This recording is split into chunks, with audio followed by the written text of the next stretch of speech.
I'm Kendall Wagner. I'm a retired orthopedic surgeon from Southern California, and I'm lucky enough to own and fly the Mustang behind us, Lady Alice. The Mustang was built in the spring of 1945 in Dallas, and it was too late to see combat. The Mustangs, though, were huge in World War II. They enabled the Army Air Force B-17s and B-24s to fly over to Germany without getting shot down by the Luftwaffe. That's what the Mustang did. It was armed at that time with 650 caliber machine guns. The aircraft, this particular one, I've owned it since 2007. It's really a very interesting airplane to fly. It's precise, it's fast, doesn't slow down very well. It's got a kind of reputation for being tricky, but it really isn't as long as you fly it by the book. And it's about 60 gallons an hour for gas. It'll go pretty much 400 miles an hour. And so it covers a lot of territory. That's it. Hey, my name is Dan Hill. I'm a retired captain from Delta Airlines.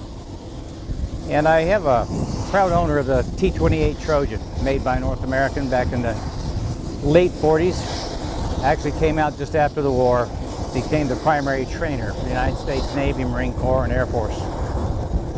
The airplane was also a fighter. It was an attack fighter that they used over in Vietnam. They had about 50 to 100 of them over there. And they had bomb racks on it, 50 cal machine guns, and rocket tubes. And it was used in the silent war in Vietnam. A lot of people did not even know it existed, but it was there. Got a lot of pictures of it. But it's a great airplane. It's got the largest engine that was made in World War II with a single row cylinders, 1,425 horsepower. Red line airspeed of 350 knots. Now obviously it's a trainer, so it has 2 seats in it. Fantastic airplane. My name is Rob Pinkston. We're standing in front of a TBM Avenger here that I'm flying in the aerial parade tomorrow, September 2nd.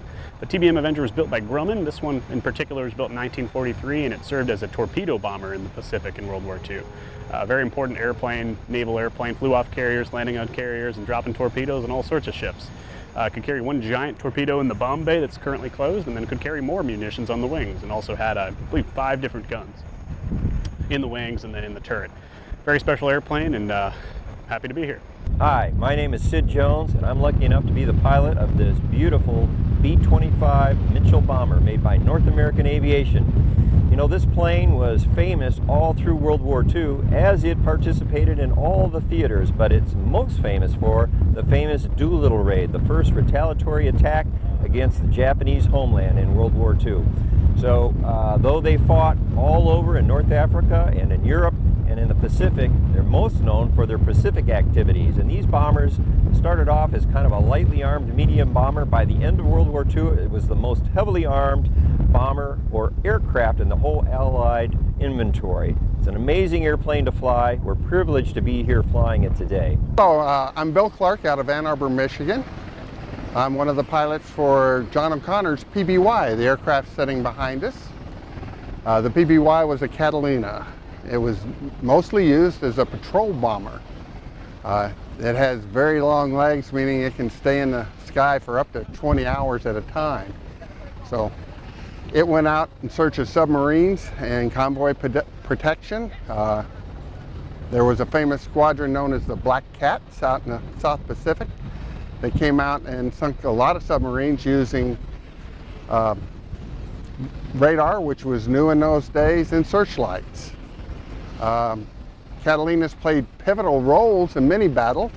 Matter of fact, in the Battle of Midway, it was Strawberry 5, I think it was, that found the Japanese fleet. And of course, we all know what happened there. So that's where the turning point of the war. We're in town here today to, celebrate the World War II veterans, the greatest generation, and of course our current military personnel. The PBY is not a fast aircraft. There are jokes that says it takes off at 90, cruises at 90, and lands at 90. But it also has the ability to land on water. So it's rescued many a downed airman. One of the famous ones, they found the survivors of the Indianapolis. That was the ship that brought the first atomic bomb out to Tinian, and on its way home it got torpedoed, and those poor guys spent think 3 days in the water. That's a whole story in itself. Even the movie Jaws talked about that one. But its major purpose is, like I said, it was a patrol bomber, and it had both depth charges, landmines. It also had 50 caliber machine guns. You know, its stealth was its greatest protection. It wasn't a fighter. It's more of a boat than it is an airplane at times. It doesn't turn, it comes about. But it was a utility aircraft that did some pivotal things in World War II for our greatest generation.